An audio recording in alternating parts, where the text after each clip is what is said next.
It is your Classic Metal Show right here on the ClassicMetalShow.com. That is 7 Witches with Passage to the Other Side from the CD of the same name. And kicking off the show, we heard from Hanging in the Balance, Metal Church with No Friend of Mine. And here's a guy who actually is a friend of mine, my partner and friend, Chris Aiken. What's going on, Chris? What is up, sir? How are we? Well, we're back. We're back and ready to rock.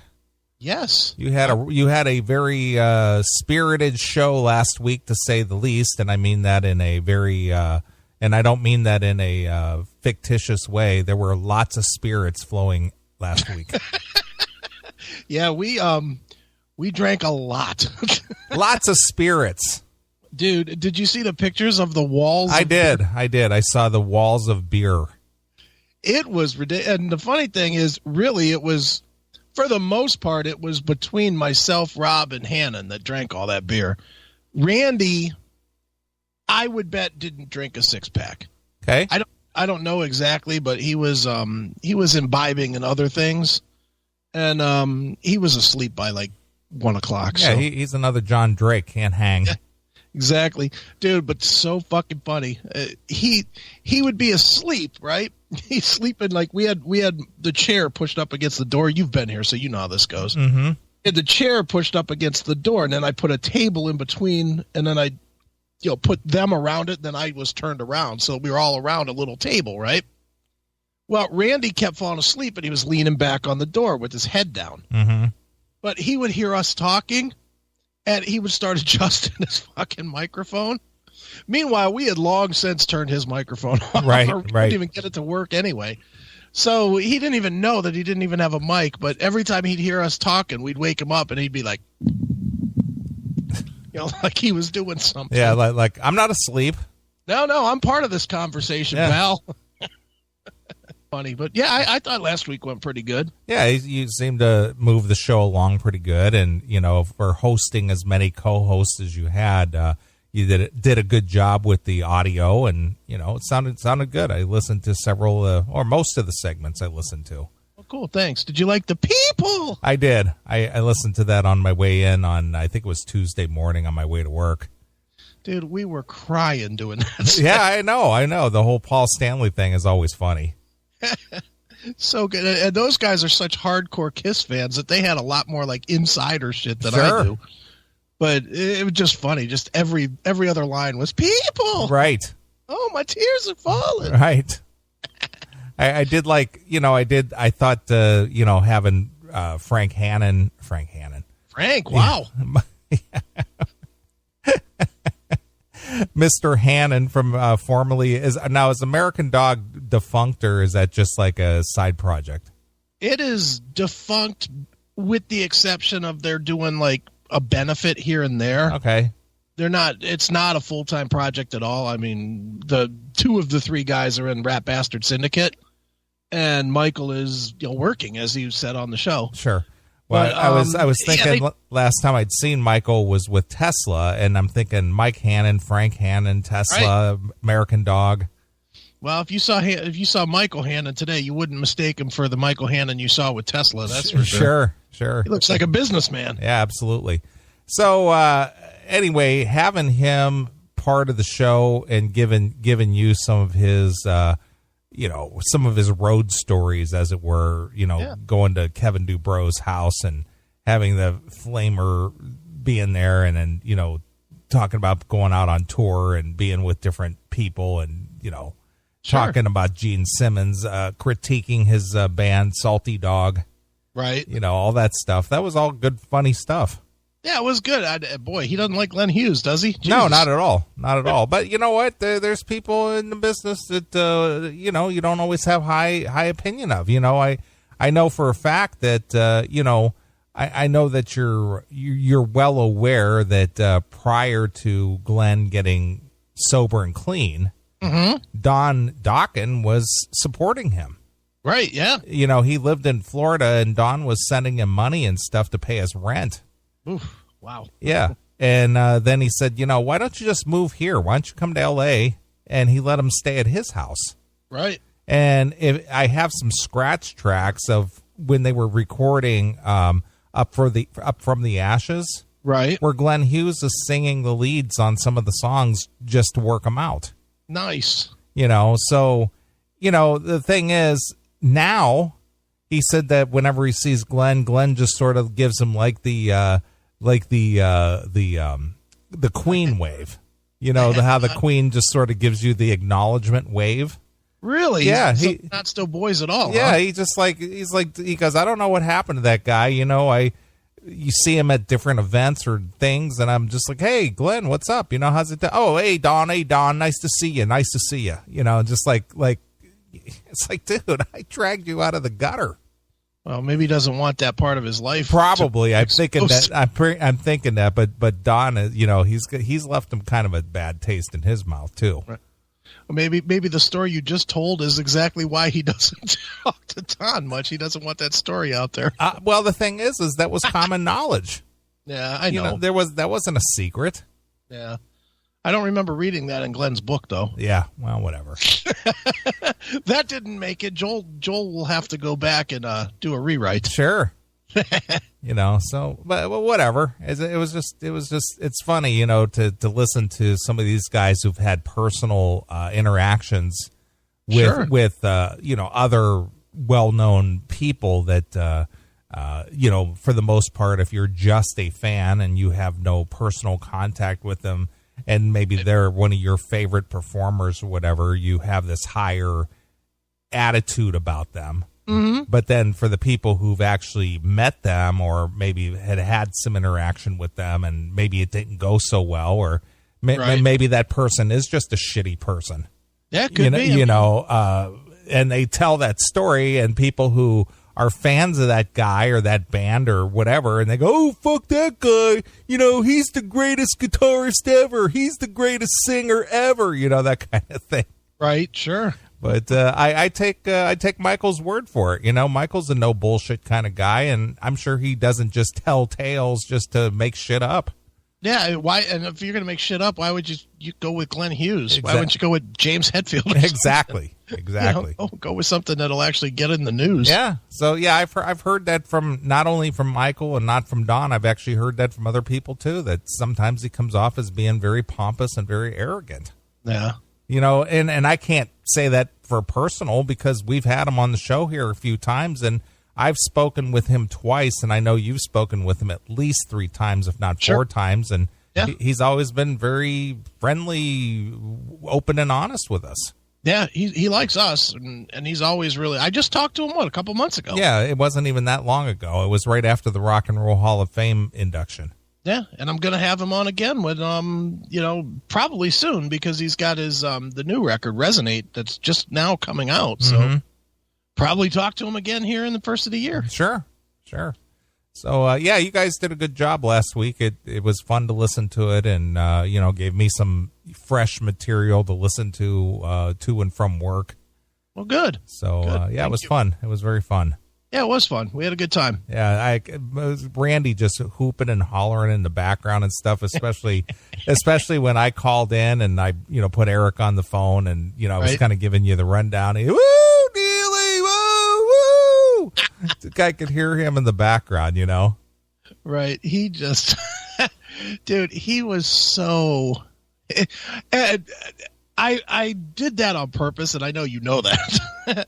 I love having Randy here with other people because people don't know how to deal with him. Well, when I was there for your book release back in May, we cracked him numerous times during that show because he was just all over the map. Right. Well, he's all over. That's him. He is constantly all over the map. I have to tell you, dude, he was making Michael Hannon insanely nuts. Really? Hannon hated him.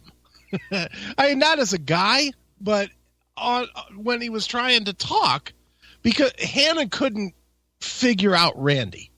And you know how Randy sometimes will just kind of start talking and then he doesn't even know what he's talking about? Right. He just kind of rambles about whatever he's rambling about. And it starts to make sense in his own head, but then it doesn't really go anywhere. It doesn't translate. Right. Well, he was doing that. And Hannon was like, what the fuck are you talking about? Dude, there was one point, it's off the air. I'll tell all the off the air stories now. There was one point when Randy didn't know Michael Hannon at all. Like he was unaware of American Dog. He doesn't know the band. Really? After all these years of, checking out our show and stuff, he doesn't know who Michael is? He didn't know who Michael was at all. Really? Wow, that's kind of surprising. But okay, go ahead. Surprised, but didn't know Michael, didn't know American Dog. The only thing that he sort of grasped, because I was telling him before the show that Michael was going to be here, and he was asking me who he was, and I told him, well, he's an American Dog, and I saw the dead look of confusion on Randy's face. So I said, well, he was also in Dangerous Toys, and he was in Salty Dog. Mm-hmm. So that, of course, is exactly where Randy fixated on. Those two bands, just completely like American Dog is some fucking nothing. Yeah, it was like a secondary thought. Yeah. So at one point, Randy's doing his ramble, and Michael would start to say something, and Randy just starts talking right over him, driving Hannon crazy, right? And then Randy says to him, he goes, who's your favorite people to jam with, dude? And Hannon looked at him like, what? And he's like, who you like to jam with? And he's like, and he started naming some people, and Randy was like, no, who you like to jam with, dude? And Hannon was like, what the fuck are you talking about? And what Randy was trying to ask him was, what was your favorite band that you were in? Oh, okay. Yeah. See, I would have just taken it as, several musicians that he's played with in the past. That's how I would have taken it. Which is exactly how Hannon took it. So Hannon takes the time to say that to him. Hannon goes, look, dude, the way I've always known the word jam is getting together with a bunch of guys and, playing out some songs, playing out your favorites. Hannon gives him this whole explanation, and Randy follows it immediately with, yeah, so who did you like to jam with the most? Wow. Fucking Hannon was ready to throw his beer at Randy. Right. And I just sat there going, yeah, who did you like to jam with? Just fanning the flame, huh? Absolutely, dude. I was like, well, I see this is going somewhere. I'm going to fucking get them all stirred up. Mm-hmm. Too fun. Yeah, we had fun. We definitely had fun. Well, good. Good for you. Well, I had a good time, flying out to Phoenix, even though I was only there for 48 hours. It was just a quick turnaround, obviously. But in the short time that I was there, it was, interesting. It was fun. Obviously, I got to meet Eric after all these years.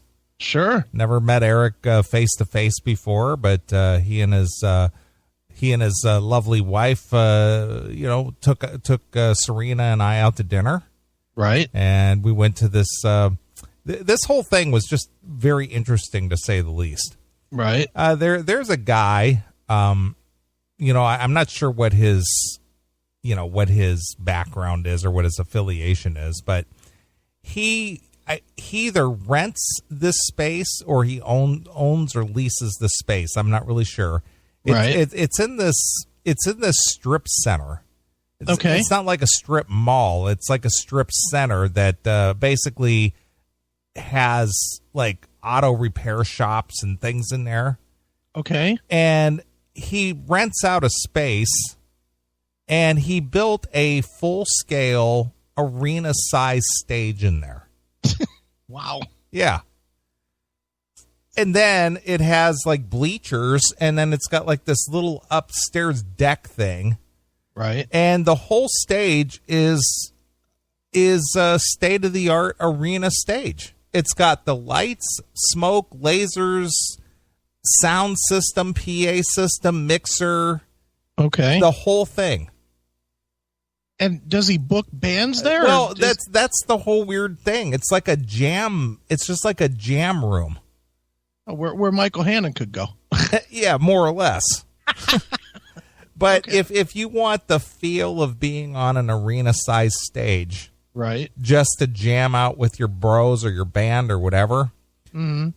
I don't know if he leases this place or rents the time or whatever, but they've got the thing set up with cameras, Right. and you can shoot like live music videos in there if you want to. I guess Mick Brown has a band called Whiskey Ballet or something like that. Okay. It's a side project that he does. Well, they've been shopping it around, and as part of their press kit, they went in there and they filmed, videoed a live performance. Right. For like a live, like them video playing live for their press kit. Okay. And then other people just go in there and they just jam. Well, this guy also is the singer of a band, and he's actually a really good singer. And Nice. His band is called Vinyl Tap, which I told you on the phone last week.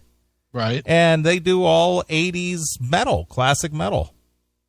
They do Dio and Judas Priest and Iron Maiden and, Tesla and all kinds of stuff. Nice. And they just jam out all this on the stage, right?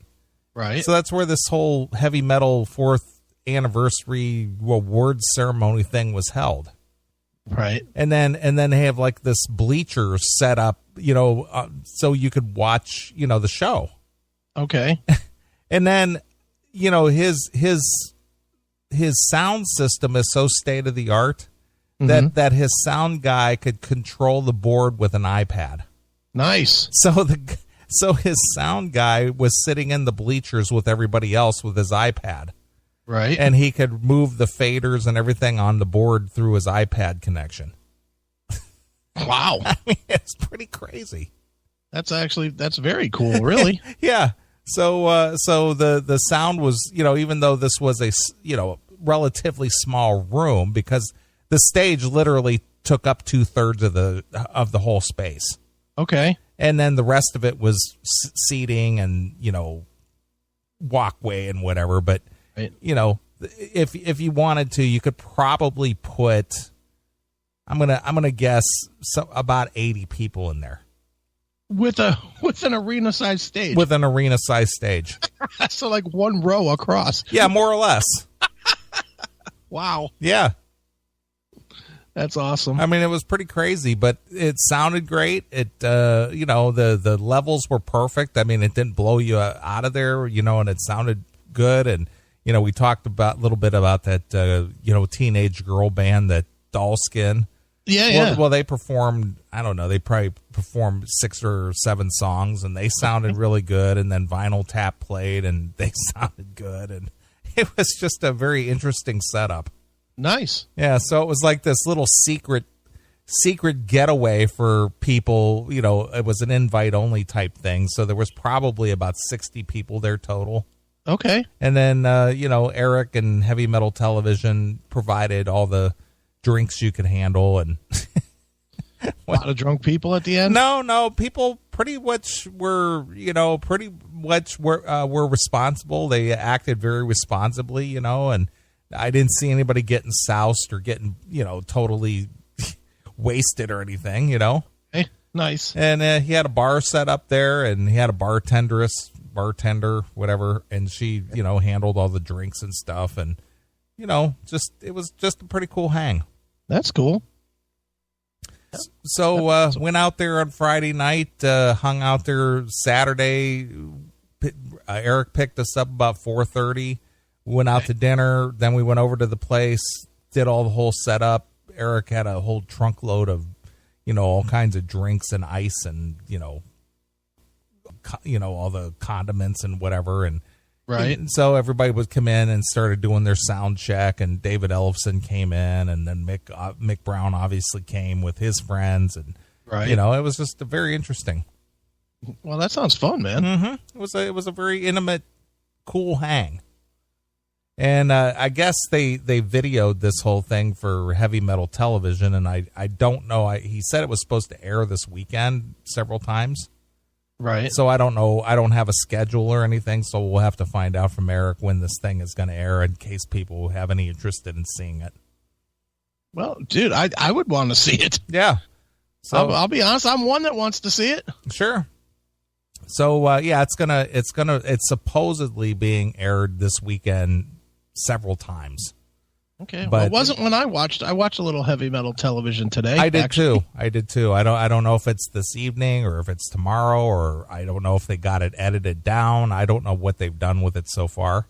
Yeah, But I did watch some heavy metal television today as well, and I didn't see anything about it either. So I don't know when he has it scheduled.